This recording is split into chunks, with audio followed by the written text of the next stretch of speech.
के आ रहा हूँ। समाजवादी पार्टी के प्रत्याशी पूर्व सांसद भगवत सिंह गंगवार ऐतिहासिक चुनाव लड़ रहे हैं।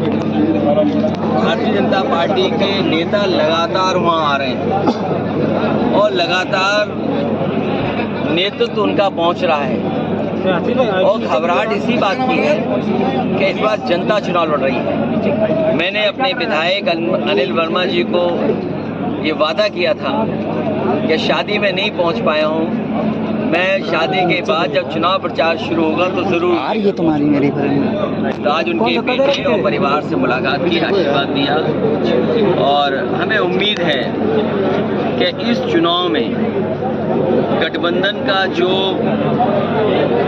माहौल बना है, जनता परिवर्तन के लिए गठबंधन की मदद करेगी। हमारे प्रत्याशी गठबंधन के साथ जनता है और इसकी घबराहट आपको दिखाई दे रही होगी। जो बुनियादी सवाल हैं महंगाई के, बेरोजगारी के, किसान की आय दोगुनी के और जिस तरीके से जनता त्रस्त है, उन सवालों का जवाब कोई नहीं दे पा रहा है। इधर आ जाओ। उन सवालों का जवाब उनके पास नहीं है। जो इलेक्टोरल बॉन्ड में जिस तरीके से पैसे का लेन देन हुआ है जी, सरकार की पोल खुल गई है। इसीलिए मैंने एक एक कार्यकर्ता से अपील की है, घर घर जाएं और भारतीय जनता पार्टी की लूट और झूठ की बात बताएं कि इन्होंने 10 साल में कितना जनता से झूठ बोला है और किस तरीके से लूट हुई है। ये जो इलेक्टोरल बॉन्ड है, इसी की वजह से महंगाई है और इससे बड़ा भ्रष्टाचार क्या हो सकता है कि सुप्रीम कोर्ट के जज ये कह रहे हैं कि नोटबंदी सबसे बड़ा भ्रष्टाचार था, जो एक सिस्टमेटिक चीज थी ब्लैक को व्हाइट करने की।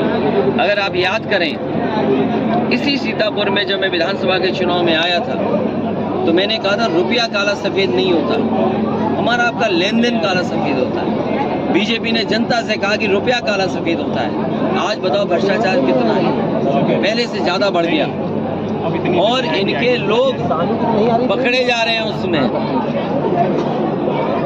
क्या बीजेपी के पास इलेक्टोरल बॉन्ड का कोई जवाब है? कोई जवाब बीजेपी के पास नहीं है। फिर इतने पेपर लीक हुए हैं, जहां लीक हो रहे हैं वहाँ बीजेपी की सरकार है। हरियाणा में जहां पेपर लीक हुआ बीजेपी की सरकार थी, आज जो पकड़े जा रहे हैं वो बीजेपी के हैं। नियत ये है कि इन्हें नौकरी न देना पड़ेगी, नौकरी देनी पड़ेगी तो आरक्षण देना पड़ेगा। ये आरक्षण की वजह से और नौकरी की वजह से नौजवानों का भविष्य अंधकार में डाल रहे हैं। जो लोग अग्निवीर जैसी व्यवस्था लाए हैं, क्या कल पुलिस में नहीं ला सकते ये लोग? कल पुलिस में ले आए तो क्या करेगी जनता? इसलिए हमें सावधान रहना पड़ेगा। जहां मतदान करने की अपील कर रहे हैं वहीं सावधान होने की भी जनता से अपील कर रहे हैं। अखिलेश जी कन्नौज कब जा रहे हैं? अखिलेश जी कन्नौज कब जा रहे हैं? कन्नौज कब जा रहे हैं? कहाँ था राधा? टिकट बदलना? अरे भाई कैसे घोषित हो गया क्या? भाई भारतीय जनता पार्टी अपना कैसरगंज क्या तो करें घोषित। और जिस लोकसभा से मैं आया हूँ, दिल सांसद में नहीं लगेगा। जो मंत्री होता है उसको मंत्री बड़ी चीज लगती है। कोई सड़क का मंत्री हो और सांसद बनना चाहेगा, तभी तो उनके मुंह से क्या निकल रहा है, हम बम्बई बना देंगे। अरे भाई बम्बई बना दोगे, बम्बई में क्या बना दोगे? तो ये घबराए लोग हैं जिनके पास कोई जवाब नहीं है। क्या किसान की आय दोगुनी की गारंटी है? नौजवानों को नौकरी देने की गारंटी? इसलिए लखीमपुर हो और हमारे सीतापुर के गठबंधन के प्रत्याशी सब जीतने जा रहे हैं। हमें उम्मीद है आप अखिलेश जी कन्नौज कब जा रहे हैं? पार्टी के कन्नौज समाजवादी पार्टी जीतेगी और कन्नौज ऐतिहासिक वोटों से जीतेगी। आप कब जा रहे हैं सर?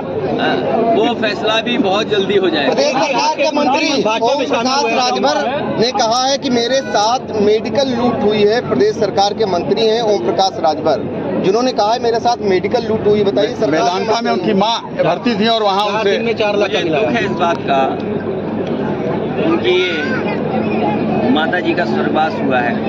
मैं आपके माध्यम से जहां भगवान से ये प्रार्थना करता हूं कि उस परिवार में मंत्री जी और उनके सभी परिवार के सदस्य को भगवान इतनी हिम्मत दे, साहस दे कि दुख की घड़ी में दुख सहन कर सके। ये आरोप सरकार का इस समय लगा है, वो भी प्राइवेट अस्पताल में।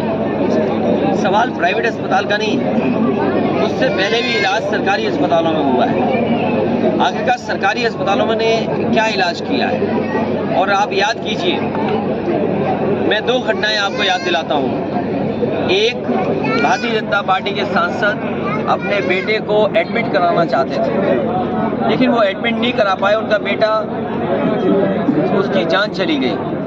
बहुत सवाल खड़े हुए थे। और आप याद कीजिए, सीतापुर का एक पिता अपने बेटे को यहाँ से लेकर के गया था इलाज कराने के लिए।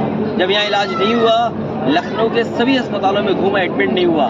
उस समय नेशनल ह्यूमन राइट कमीशन ने सरकार को नोटिस दिया था और कहा था कि इस तरह का व्यवहार सरकार का दूसरे के साथ नहीं होना चाहिए। इलाज के लिए, गरीब के इलाज के लिए नेशनल ह्यूमन राइट कमीशन ने नोटिस दिया था सरकार को। इन्होंने सांसद खोया है, आज मंत्री आरोप लगा रहे हैं और किसी सरकारी अस्पताल में गरीब का इलाज नहीं हो पा रहा है। यहाँ भी सीतापुर में जो सरकारी संस्थाएं या सरकारी अस्पताल बने थे, वो चला नहीं पा रही सरकार। ना दवाई है, ना इलाज है, ना स्ट्रेचर है, ना पर्याप्त डॉक्टर है। तो ये सरकार कैसी है? दुनिया में विश्वगुरु बनेंगे, लेकिन गरीब को इलाज नहीं दे पाएंगे। छत्री समाज की पंचायतें सर बहुत शुरू हो गई हैं। छत्री समाज की तमाम पंचायतें शुरू हो गई हैं। भाजपा से नाराजगी को लेकर इस पर क्या कहेंगे आप? मैं छत्री समाज जो नाराजगी होकर के